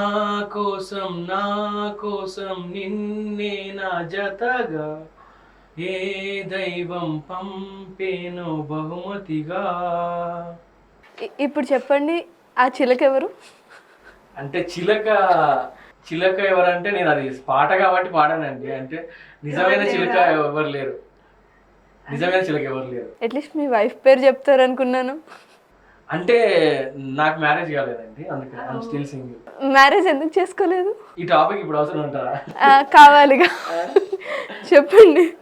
మ్యారేజ్ అంటే మోటివేషనల్ స్పీకర్ అంటే మ్యారేజ్ చేసుకోకూడదు అన్నది ఏమైనా రూల్ ఉందా? నాకు సన్యాసం తీసుకోవాలి, లేకుంటే అట్లా బాబా లేకుంటే స్వామీజీ ఇట్లా కావాలి అని ఒక డ్రీమ్ ఉండేది. ఒకవేళ ఛాన్స్ దొరికితే స్వామీజీ అయిపోదామేమో అని వెయిట్ చేస్తుంది అనమాట. ఇప్పుడు మీరు 50-60 టర్న్ అయిపోయాక హిమాలయాలకు వెళ్ళిపోతారా అయితే? అంటే హిమాలయాలకు వెళ్ళిపోవడం కాదండి, అంటే ఇప్పుడు సమాజ సేవ చేయడం కానీ, అంటే సమాజానికి మనం అంత కృషి చేయాలంటే ఏదన్నా అంటే ఎస్పెషల్లీ ఆధ్యాత్మిక రంగంలో, నేను ఒకవేళ మోటివేషనల్ రంగంలో ఉంటే డెఫినెట్గా నేను మ్యారేజ్ చేసుకుంటాను. ఒకవేళ నాకు తెలియదు కదా, I don't no if I'm entering to spiritual field. ఒకవేళ ఆధ్యాత్మిక రంగంలో నేను రాణించాలి, ముందుకు వెళ్ళాలంటే డెఫినెట్గా I should be A bachelor, అంటే నేను బ్రహ్మచారిగా ఉండాలి. అప్పుడే ఆధ్యాత్మిక రంగంలో వాళ్ళు స్వీకరిస్తారు. నాకు అలాంటి ఏం లేదు. అంటే నాకు బేసిక్ ఏంటంటే నేను అలాంటి మాటలు మా స్వామీజీలు బాబాలు చెప్పే మాటలు నా నోటి నుంచి రావు. నా పర్సనాలిటీ వేరు, మీకు తెలిసే ఉంటుంది. అలాంటి పర్సనాలిటీ కూడా నేను సూట్ కాను. కాకపోతే నేనేంటంటే ఒక సమాజానికి మనం మెసేజ్, ఆధ్యాత్మిక రంగంలో మెసేజ్ ఇవ్వాలంటే ఇట్లా ఇంకా ఎక్కువ మంచి చేయొచ్చు అనేది ఒక ఆలోచన అయితే ఉంది. బట్ చెప్పలేం, ఐ డోంట్ నో. సో మీరు ఇప్పుడు ఒకేసారి 3 రంగాల్లో పనిచేస్తున్నారు. ఒకటి ఫ్యాకల్టీగా అండ్ పర్సనాలిటీ ట్రైనర్గా, at the same time spiritual motivational స్పీకర్గా. సో ఈ 3 మీకు ఒకేసారి ఎలా సాధ్యమయ్యాయి? ఇప్పుడు విద్య అనేది మనిషికి క్యూరియాసిటీతో స్టార్ట్ అవుతుందండి. అంటే ఆసక్తి ఉన్న వ్యక్తిని ఏ శక్తి ఆపలేదు. అంటే ప్రతి మనిషికి నేర్చుకోవాలి అంటే ఓన్లీ పాఠ్య పుస్తకాలు చదువుకొని ఉద్యోగం చేయడం అనేది ఒకటి. అంటే పాఠ్య పుస్తకాలు కాకుండా వ్యక్తిత్వ వికాస పుస్తకాలు, ఆధ్యాత్మిక గ్రంథాలు. ఇప్పుడు ఈ రోజుల్లో వ్యక్తిత్వ వికాస పుస్తకాలు, ఆధ్యాత్మిక గ్రంథాలు చదివే వాళ్ళు మాక్సిమం వేలల్లో ఉంటారు. వేలల్లో కంటే ఇంకా ఎక్కువ ఉంటారు. అంటే కొన్ని లక్షల మంది విద్యార్థులు వాళ్ళకు వ్యక్తిత్వ వికాస పుస్తకాలు చదవడం అలవాటు ఉండదు, ఆధ్యాత్మిక గ్రంథాలు చదవడం అంతకంటే అలవాటు ఉండదు. అంటే ఇట్లా అంటే మన చదువు అనేది ఓన్లీ ఉద్యోగం పరంగానే ఉండిపోయింది. నాకేంటంటే మనిషి యొక్క నేను ఒక పరిపూర్ణ వ్యక్తిగా ఉండాలి, నేను ఒక పరిపూర్ణమైన వ్యక్తిగా ఉండాలంటే మనం ఓన్లీ ఉద్యోగం చేయడం కాదు, ఓన్లీ ఒక వృత్తి, ఫ్యాకల్టీ వృత్తిలో ఉండడం మాత్రమే కాదు, ఇంకా మనం సమాజానికి ఏదైనా చేయాలి అంటే మోటివేషనల్గా ఉండాలి. అంటే దానికి నేను సెమినార్స్ అటెండ్ అయ్యాను, ప్లస్ నేను నేర్చుకున్నాను పుస్తకాల ద్వారా, సెమినార్స్ ద్వారా. సో నా మైండ్ సెట్ ప్రకారం నేను చేసే ప్రోగ్రామ్స్ కావచ్చు, అవన్నీ కూడా నా మైండ్ సెట్ ప్రకారం నేను డిజైన్ చేసుకుంటాను. మేము విశాఖపట్నంలో విశాఖ సంస్కృతి సిరిల సన్యాసరావు గారు కలిసి, బ్రహ్మకుమారి వాళ్ళు కలిసి ఆధ్యాత్మిక ప్రసంగ కార్యక్రమం చేసామండి. అంటే అందులో కూడా మేము ఆధ్యాత్మిక భక్తికి సంబంధించిన, అంటే భక్తి కాకుండా ప్లస్ భక్తితో పాటు జ్ఞానం, అంటే హిందువులు ఎక్కువ భక్తి మీద డిపెండ్ అవుతూ ఉంటారు కదా, జ్ఞానం, బ్రహ్మ జ్ఞానం అనేది మనకు కావాలి, బ్రహ్మ విద్య అనేది కావాలి. అంటే ఓన్లీ మనకు బ్రతుకు తెరుగు విద్య అవసరం మాత్రమే కాదు, బ్రహ్మ విద్య అనేది కూడా నేర్చుకోవాలి. అది నేర్చుకోవడం వల్ల మనిషి ఏంటంటే ఇప్పుడు ఏంటంటే మనిషి స్ట్రెస్ ఫ్రీ అయిపోతాడు అనమాట. చాలా మంది ఏంటంటే ఓన్లీ ఇదేదో పరలోకం కోసమో లేకుంటే వేరే ఎక్కడే స్వర్గం చేయడం కోసమో అట్లా అనుకుంటారు. వ్యక్తి వికాసానికి కూడా ఆధ్యాత్మిక విద్య అవసరము, బ్రహ్మ విద్య అవసరము. దానికి ఎంత అవేర్నెస్, అలాంటి అవేర్నెస్ ప్రోగ్రామ్స్ కానీ అలాంటి సెమినార్స్ కానీ మేము కండక్ట్ చేస్తున్నాం. స్టార్ లైఫ్ గ్లోబల్, విశాఖ సంస్కృతి కలిసి విశాఖపట్నంలో ప్రోగ్రామ్స్ చేసాం. అంటే we did not establish infrastructure, physical infrastructure మేము ఏం చేయలేదు, but we have registered startup. దాని మీద I have tied up with Visakha సంస్కృతి వాళ్ళతో కలిసి ప్రోగ్రామ్స్ చేయడం అనేది జరుగుతుంది. మాకు వెకేషన్ ఇచ్చిన టైంలో, హాలిడేస్లో. అంటే ఐఎమ్ యూటిలైజింగ్ ఎవ్రీ మినిట్. అంటే నా టైం, నా జీవితంలో ఉన్న వాళ్ళ జీవితంలో వాళ్ళకు 24 hours ఉంటే వాళ్ళ సినిమాలు చూడడానికి చాలామంది, తర్వాత వినోదం కోసం వాళ్ళ ఫ్యామిలీ టైం కోసం స్పెండ్ చేస్తే, నేను నా టైంని నేను విభజించుకొని నా ప్రతి ఖాళీ సమయాన్ని వృధా చేయకుండా పుస్తకాలు రచించుకోవడము, ఆధ్యాత్మిక ప్రసంగాలకు ప్రిపేర్ కావడం, సెమినార్స్, పుస్తకాలు చదువుకోవడం, ఇవన్నీ ఏంటంటే నేను ఒక బహుముఖ ప్రజ్ఞ సాధించాలి, సమాజంలో నేను ఒక ఇన్ఫ్లుయెన్సర్గా ఉండాలి అనేటువంటి తపన నాకు ఉంది. కాబట్టి నేను ఈ 3 రంగాల్లో ఒకటేసారి రాణించగలుగుతున్నాను. మీ లైఫ్లో మీరు అనుకుంటున్న గోల్, అల్టిమేట్ గోల్ని మీరు ఎప్పటి వరకు రీచ్ అవ్వగలరు? యాక్చువల్గా నా గోల్ ఏంటంటే స్పిరిచువల్ మోటివేటర్. అంటే మోటివేషన్ ఓన్లీ ఇప్పుడు మన మోటివేషన్ స్పీకర్స్ అందరినీ చూస్తే, అబ్జర్వ్ చేస్తే మంచి మంచి మోటివేషనల్ స్పీకర్స్ ఉన్నారు. నంబర్ 1 గంపా నాగేశ్వరరావు గారు కావచ్చు, లేకుంటే ఎండమూరి వీరేంద్రనాథ్. వ్యక్తిత్వ వికాసం అని పేరు చెప్తే గుర్తొచ్చే వ్యక్తి ఎండమూరి వీరేంద్రనాథ్ గారు. అంటే వ్యక్తిత్వ వికాసం అనేది ఫస్ట్ ఆయన పేరే, తర్వాత గంపా నాగేశ్వరరావు వచ్చారు. ఆయన మనీ మోటివేషన్, వెల్త్ మోటివేషన్. అంటే మనిషి డబ్బు సంపాదించడానికి ఎలాంటి స్కిల్స్ కావాలి, డబ్బు గురించి మాట్లాడము, అంటే వాళ్ళకి మోటివేట్ చేయడము, అంటే మీరు బిజినెస్ చేయండి, ఇలా వ్యాపారం, మార్కెటింగ్ నేర్చుకోండి, ఈ విధంగా ఆయన మోటివేట్ చేస్తున్నారు గంపా నాగేశ్వరరావు గారు ఇంపాక్ట్ ఫౌండేషన్ ద్వారా.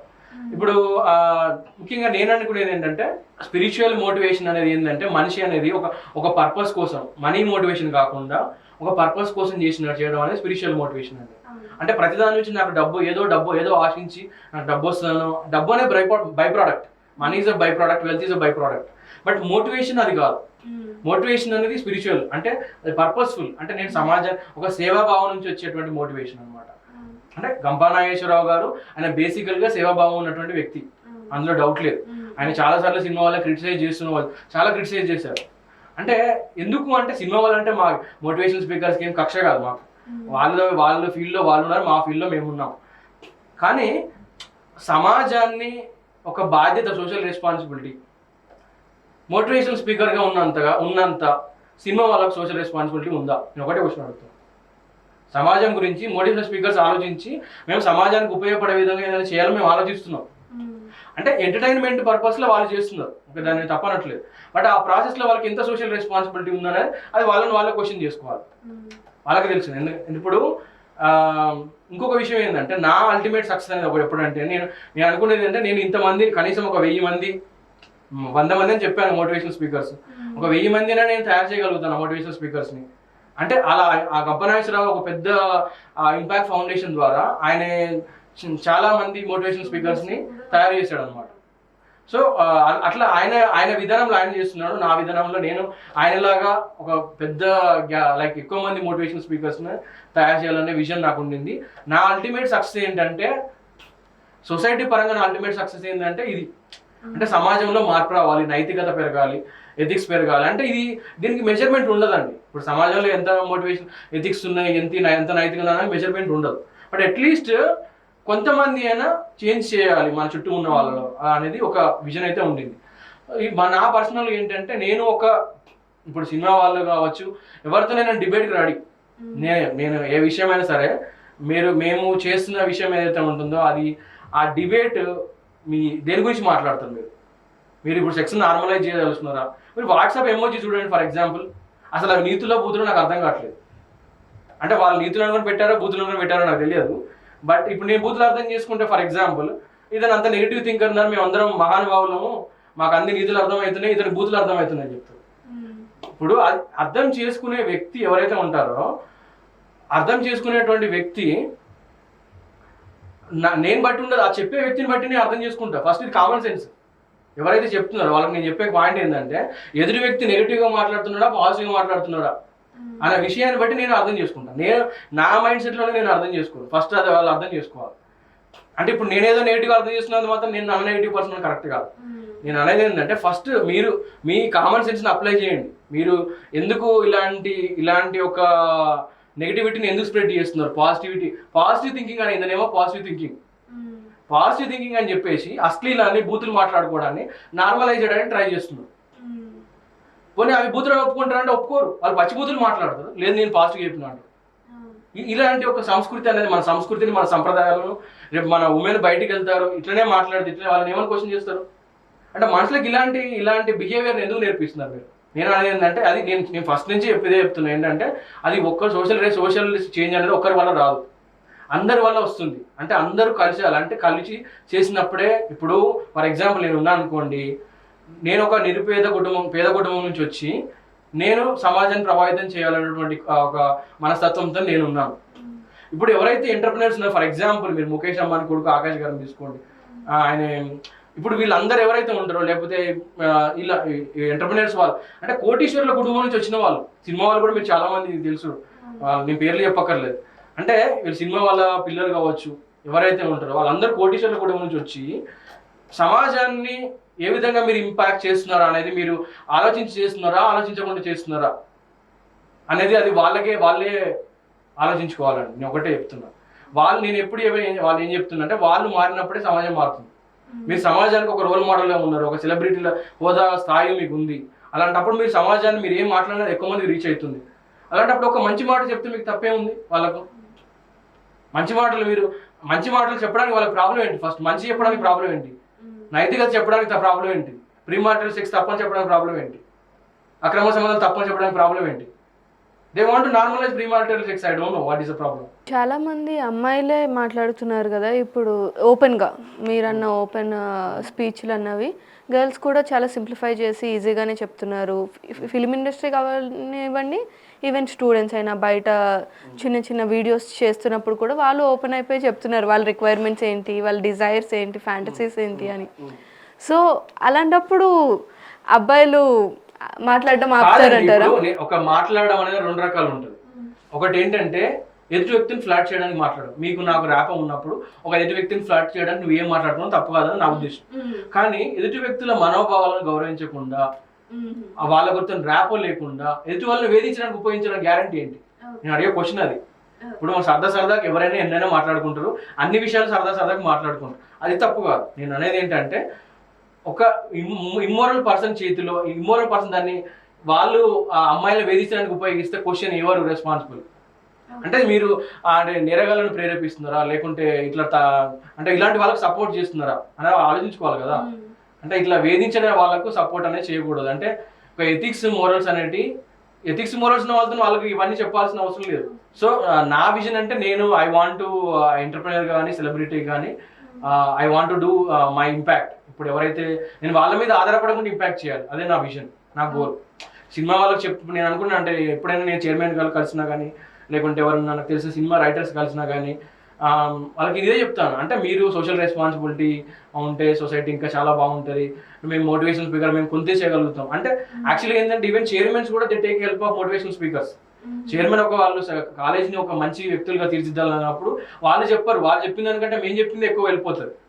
కానీ విషయం ఏంటంటే సమాజానికి సంబంధించిన వరకు వాళ్ళు ఇన్ఫ్లుయెన్షియల్ పీపుల్గా ఉంటారు కదా, ఫైనాన్షియల్ కావచ్చు, అన్ని రకాలుగా సోషల్ స్టేటస్ పరంగా కావచ్చు.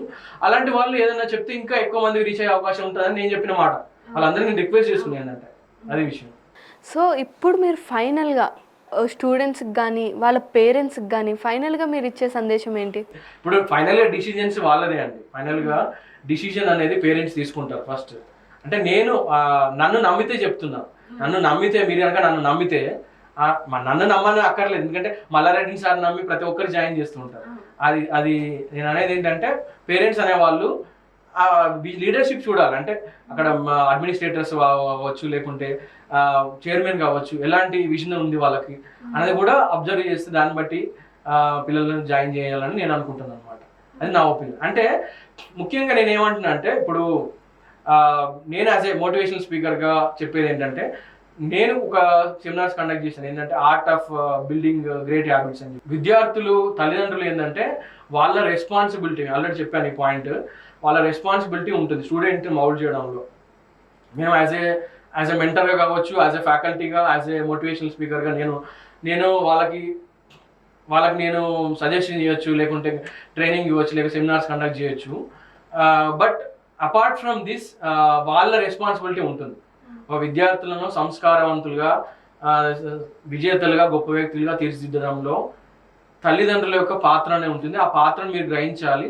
ఆ పాత్రను మీరు ఫుల్ఫిల్ చేసినప్పుడే మీ అబ్బాయిలు కానీ చాలా గొప్ప వ్యక్తులు ఎదుగుతారు. మీ గొప్ప వ్యక్తులు ఎదగడానికి కావాల్సినటువంటి హోలిస్టిక్ డెవలప్మెంట్. ఇప్పుడు మల్లారెడ్డి యూనివర్సిటీ గురించి నేను ఎందుకు మాట్లాడుతున్నా అంటే హోలిస్టిక్ డెవలప్మెంట్ అంటున్నా. ఇప్పుడు ఫర్ ఎగ్జాంపుల్ ఈ పాయింట్ మీరు చాలా నోట్ చేసుకోండి, ఇంపార్టెంట్ పాయింట్, బుల్లెట్. ఇప్పుడు ఒక విద్యార్థి బీటెక్లో జాయిన్ అయిన తర్వాత చాలా యూనివర్సిటీలు ఏం చేస్తారంటే మీరు ఇంజనీరింగ్ కావాలి అంటే ఇంజనీర్ అవుతారు, కాకపోవడం ఎవరు ఉండదు.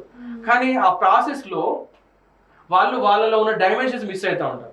ఇప్పుడు నేను ఓన్లీ ఫ్యాకల్టీనే కావాలి, ఫ్యాకల్టీ అంటే నాలో ఉన్న మోటివేషనల్ స్పీకర్ అనేవాడు మిస్ అయ్యేవాడు కదా. నేను ఒక మంచి సిస్టంలో మనం ఒక మంచి ఎన్విరాన్మెంట్లో చదువుకున్నప్పుడు ఏమవుతుందంటే మనలో ఉన్న డిఫరెంట్ బహుముఖ ప్రజ్ఞ అనేది బయటకు వస్తుంది. బహుముఖ ప్రజ్ఞ అంటే నీకు ప్రొఫెషనల్ టాలెంట్ వస్తుంది, ప్లస్ అకార్డింగ్ టు ప్రొఫెషన్ కొంతమంది సింగర్ కావాలంటుంది, డాన్సర్ కావాలంటుంది, యాక్టర్ కావాలంటుంది. అంటే దాన్ని డెవలప్ చేసుకోవడానికి అఫ్ కోర్స్ వాళ్ళకి ఆ స్కోప్ అని దొరుకుతుంది. హోలిస్టిక్ డెవలప్మెంట్, ఎందుకంటే ఒత్తిడి ఉండదు విద్యార్థులు. ఒత్తిడి లేని విద్య అనేది ఇది చాలా ఇంపార్టెంట్ పాయింట్.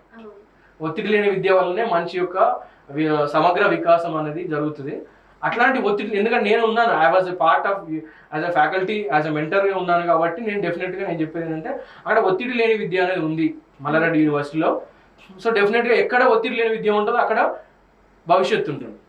సో పేరెంట్స్ కోరుకునేది ఏంటి, పిల్లలకు మంచి భవిష్యత్తు ఉండాలని. అంటే ఒత్తిడి చేసి ఫోర్స్ చేసి నువ్వు చదువుకో అని చెప్పేటువంటి దానికంటే ఇలాంటి ఒక ఒత్తిడి లేని విద్య ఉన్నటువంటి యూనివర్సిటీలో, మల్లారెడ్డి గ్రూప్స్ కాలేజీలో డెఫినెట్గా విద్యార్థి యొక్క సమగ్ర వికాసానికి అవకాశం ఉంటుంది. డెఫినెట్గా వాళ్ళకి మంచి భవిష్యత్తు ఉంటుందని నేను నమ్ముతున్నాను. నేను నమ్మిందే మీకు చెప్తున్నాను. Okay. It's very nice talking to you sir. మీరు మీ జీవితంలో ఏవైతే గోల్స్ అండ్ టార్గెట్స్ అనుకున్నారో అవి త్వరగా రీచ్ అవ్వాలని కోరుకుంటున్నాము. Thank you, nice talking. ఇలాంటి సరికొత్త ఇంట్రెస్టింగ్ వీడియోస్తో మళ్ళీ మీ ముందుకు వస్తాం. Stay tune to 9 Vibes.